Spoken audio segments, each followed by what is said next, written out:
जप कष्ट दूर करने के लिए नहीं, भगवत प्राप्ति के लिए होता है। आपने नाम जप चुना ही गलत कार्य के लिए है। संतों के पास जाना, कथाएं सुनना, नाम जप करना, ये इसलिए थोड़ी कर रहे हैं कि हमारे जीवन में कष्ट नहीं आवे। ये इसलिए कर रहे हैं कि चाहे जितने कष्ट आए, ठाकुर जी हमें आपको पाना है। अच्छा, हमें एक नाम बता दो, मीराबाई, क्या जीवन में कष्ट नहीं था? श्री सुदामा जी महाराज, क्या जीवन में कष्ट नहीं था?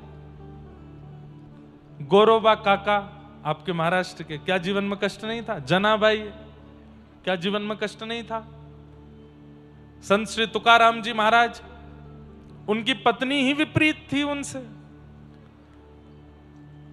नाम जप करने से, कथा सुनने से कष्ट की निवृत्ति नहीं होती है।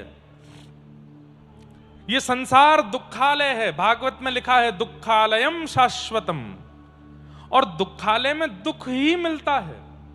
भोजनालय में भोजन मिलता है, पुस्तकालय में पुस्तक मिलती है, कार्यालय में कार्य होता है, विद्यालय में विद्या अध्ययन होता है। ऐसे ही दुखालय में दुख सहा जाता है। उस दुखालय में आपको सुख कैसे मिलेगा? इसलिए आप ये सोच करके नाम जप कर रहे हैं कि मेरे जीवन के सारे काम स्मूथ हो जाएं, तो सबसे पहले तो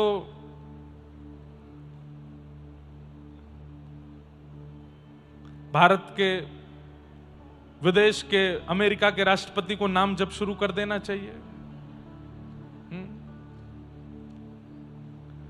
दुनिया का सबसे अमीर आदमी था, क्या नाम था उसका?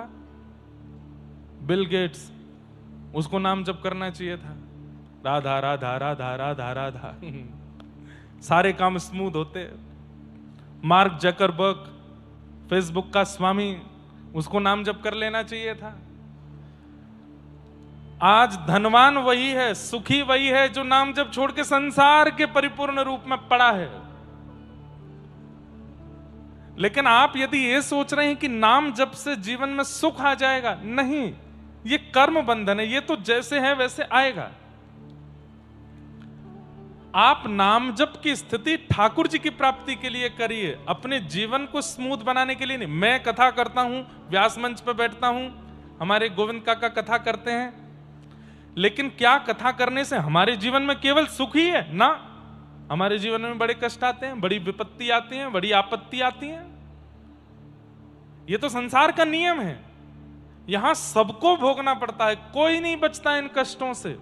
आपको लगता है कि वो बहुत ज्यादा सुखी है, वो बहुत ज्यादा नहीं। इस संसार में जन्म लेकर के अंतिम श्वास तक जो व्यक्ति सुखी रहा,